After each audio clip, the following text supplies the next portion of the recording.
En Es la Noche de César, preguntas a la psicología.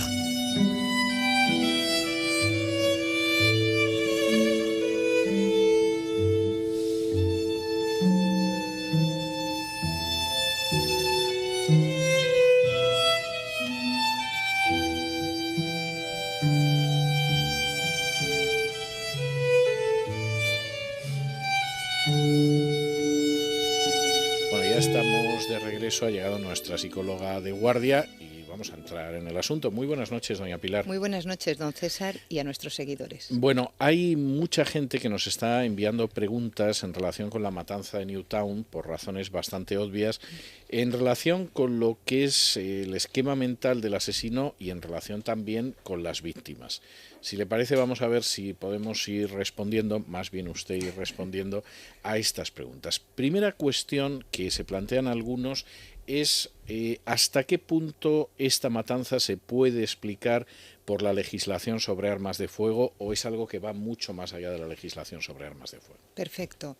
Terrible suceso y desde luego los medios de comunicación se quedan en una parte muy periférica y además en una parte errónea y que, bueno, no resuelve excepto la satisfacción personal de las personas, de los tertulianos, o si tienen que cambiar la Constitución, que no lo creo, para derogar esto.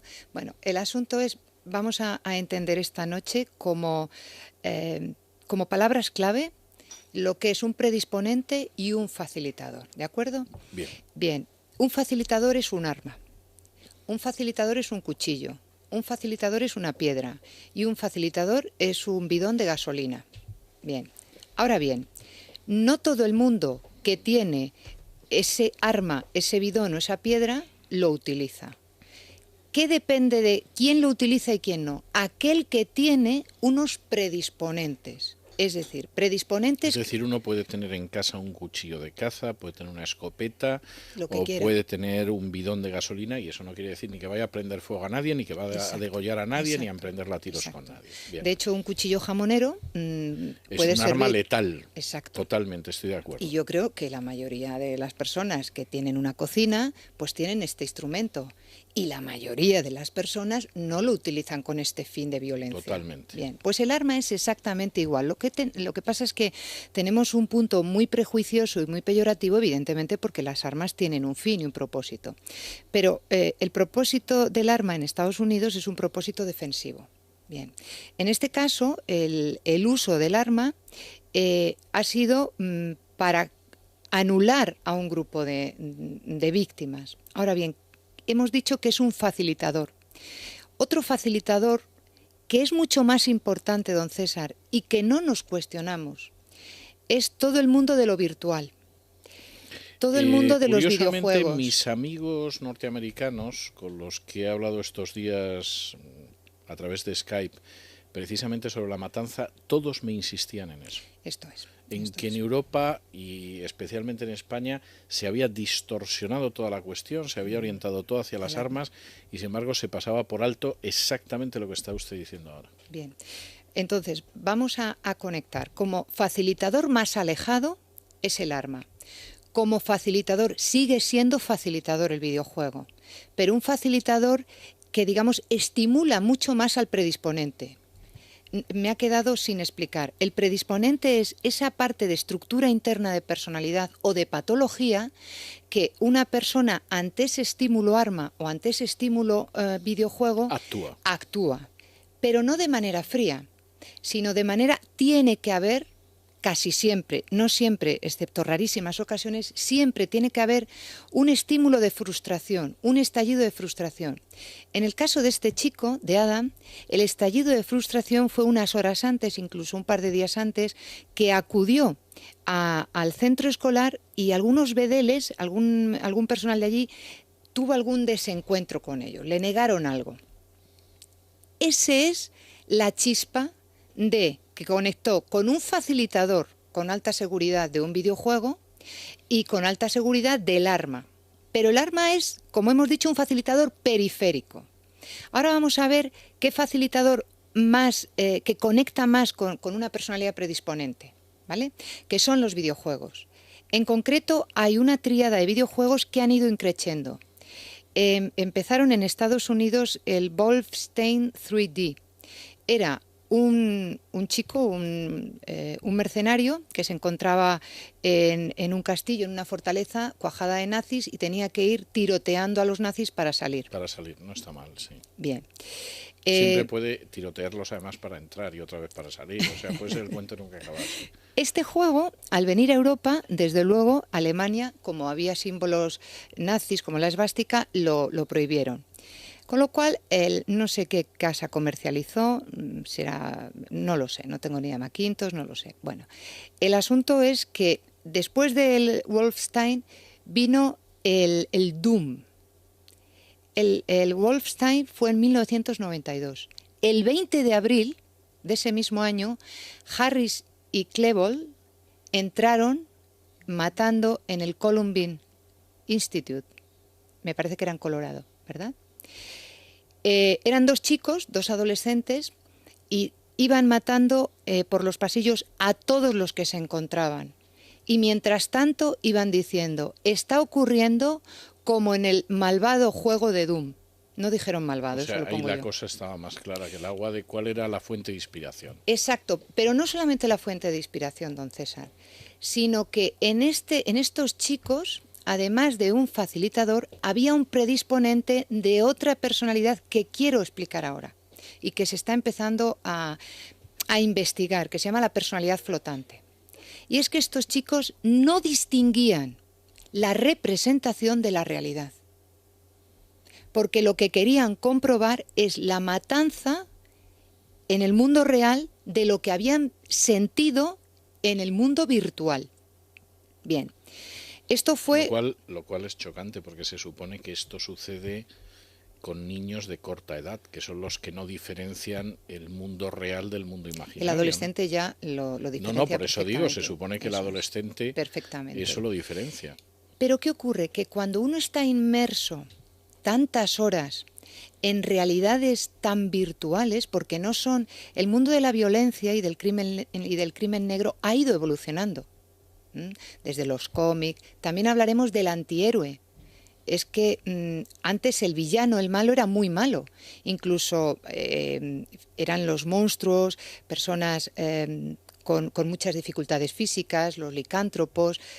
El malo se le veía muy bien. Se notaba, y si no era un monstruo se le notaba también. Efectivamente. Que era malo. Pero ahora el antihéroe es muy potenciado, porque el joven y el niño ha perdido la inocencia y ha aumentado en escepticismo y ha aumentado en exigencia de que se presenten nuevos malos. Hay una serie muy exitosa también en España, que es la de vampiros, donde los antihéroes empiezan a ser héroes inversos, donde son altamente seductores, atractivos, intelectuales, pueden ser malvados, pero me atrae más esa ambivalencia de lo seductor, además con altas capacidades intelectuales. Es decir, que el malo ya no es tan malo y no lo puedo reconocer tan fácilmente. Nos hemos quedado en Harris y en Klebold en la matanza de Columbine. Bien, hubo muchas críticas, nuevamente, reunión de sabios, sesudos, hablando de todo esto.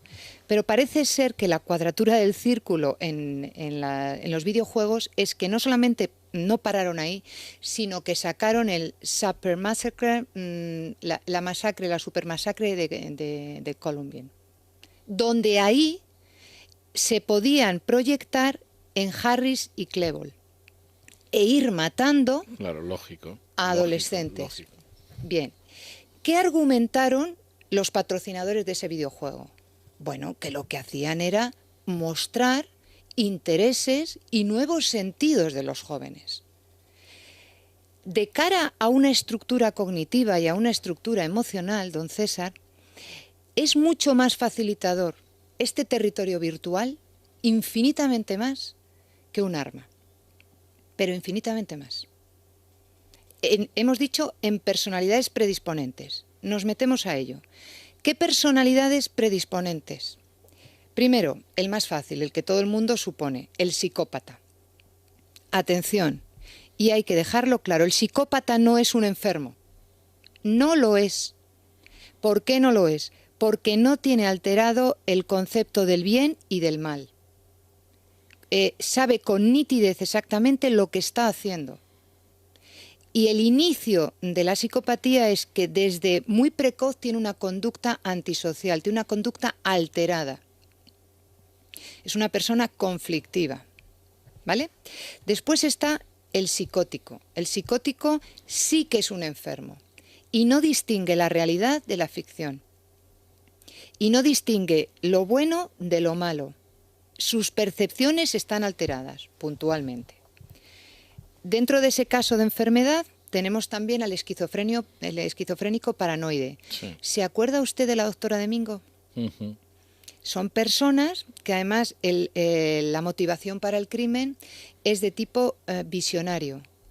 Se sienten guiados por fuerzas, por audiciones, por visualizaciones para matar.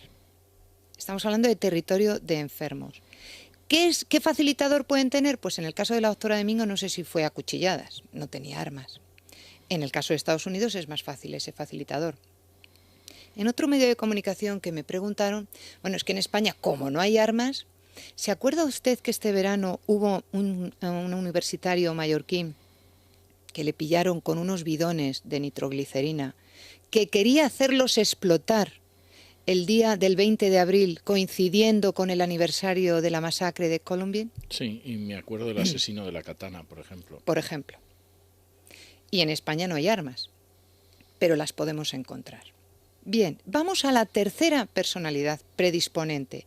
Atención, porque esta personalidad puede ser muy frecuente si los educadores, si los padres, si las personas allegadas al joven no vigilan, no observan esa conducta.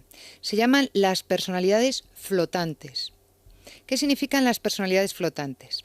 El doctor Gustavo Bueno, habla de heterías soteriológicas, casi nada. Significa nuevas filosofías, nuevas sugestiones, nuevos ideales que van calando como mantras para ser presentados como salvadores de la personalidad, y lo que hacen es potenciar al máximo un subjetivismo, una microética. Es todo lo que tú pienses, todo lo que tú desees es correcto. Adelante. Esa situación de que la única motivación es mi yo, me cierra el paso al otro.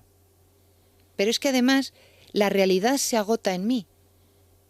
Y el individuo que solamente actúa por sus deseos y por su propia percepción de realidad, lo que acaba saliendo en él es lo más arcaico, lo más salvaje, lo más primitivo. Esta personalidad flotante, ha habido dos casos que aquí no se conocieron. El caso de Pierre, de un niño de la Normandía, donde después estaba viendo la película de Shrek. ¿Sabe usted qué película es, verdad? Sí, sí, Qué sí. inocente, el monstruo tan No, maravilloso. relativamente, pero... Me encanta que diga esto. Mientras estaba viendo la película de Shrek, mató a su padre fríamente, con un cuchillo. Esperó a que su madre viniese de la piscina con su hermanito y mató a su madre también. Y mató a su hermanito porque le estaba molestando. Mientras tanto, siguió viendo la película de Shrek. La psicología jurídica pudo ver como facilitador mucho más directo todos los mensajes subliminales de la película de Shrek, que eran unos padres molestones de Fiona que no querían al monstruo Shrek. Al ogro, sí. Pero eso no cala en lo consciente, cala en lo inconsciente. Entonces hay dos tipos, cuando se ocurren estas cosas, hay dos tipos de conducta, la imitativa y la de reproducción. Pierre lo que tuvo fue una conducta imitativa. ¿Qué es la imitación? Es aquella conducta que no es tuya, pero que está en tu repertorio y que no sabes cómo ha llegado. Usted sabe que la publicidad a lo que va es precisamente a que imitemos, porque de repente no somos conscientes y estamos cogiendo tal producto. Bien, en el caso... Y no solo el producto. Le sugiero, si no lo ha leído, que lea un artículo que publicó el fin de semana pasado Katy Mikailova en Libertad Digital, donde analizaba unos anuncios para productos femeninos de hace apenas unos días. Pues sí, sí. Y donde en realidad no se sabía muy bien qué anunciaban, salvo la promiscuidad sexual. Esto es. ¿A qué nivel querían anunciarlo? A nivel inconsciente. No, bueno, este era muy consciente, o sea, era obvio, el mensaje es me acuesto con él porque quiero, creo que esa era la frase literal. Entonces no iba al inconsciente, entonces lo que pedían era reproducción. La reproducción Es obvio, sí. es que yo soy consciente y lo hago mío, porque no tengo espíritu crítico ni criba personal, porque hemos dicho que la personalidad flotante es aquella que la microética es mi actuación del yo, de mis deseos. El caso de este chico de Tampa, Bishop, hizo suyo al antihéroe de Bin Laden. Y pilotando, porque en sus actividades extraescolares pilotaba una avioneta de poco, pues no sé, cilindrada, no sé si es correcto en la... No, pero nos hemos enterado de todas formas. Una avioneta pues que podía hacer estas prácticas y la estampó contra unos edificios y unas oficinas. Y había dejado escrito una carta donde se identificaba plenamente con Bin Laden. Lo había hecho su héroe, siendo un antihéroe. Lo que estaba haciendo este chico era una reproducción, lo había hecho suyo. Entonces, ¿cuántos jóvenes ahora mismo con esas personalidades flotantes están haciendo suyos antihéroes? Sí, esto parece bastante claro, o por lo menos para nosotros son antihéroes. Hay una cuestión que yo no quisiera que se nos fuera, que la pudiéramos abordar algo, y es qué pasa con las víctimas. Es decir, la gente que vive esta situación, las víctimas mortales, es obvio que el tratamiento psicológico, por desgracia, ya va a ser inútil. Pero ¿qué sucede con las familias, con la gente que ha vivido la muerte de un compañero de clase, con gente que ha contemplado una matanza como la de Newtown? Bien, ahí hay muchos grupos de víctimas.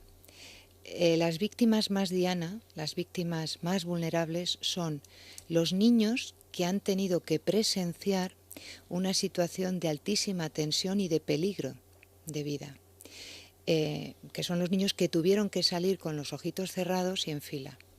Esos niños tienen que tener un abordaje terapéutico inmediato y además muy prolongado en el tiempo, porque no podemos prever por dónde va a salir, porque cada niño tiene una personalidad y un anclaje familiar. Lo que es cierto es que tendrán que volver al lugar. Yo cambiaría mucho la situación estética y física del lugar, porque en el momento que se entrara por el pasillo los va a recordar.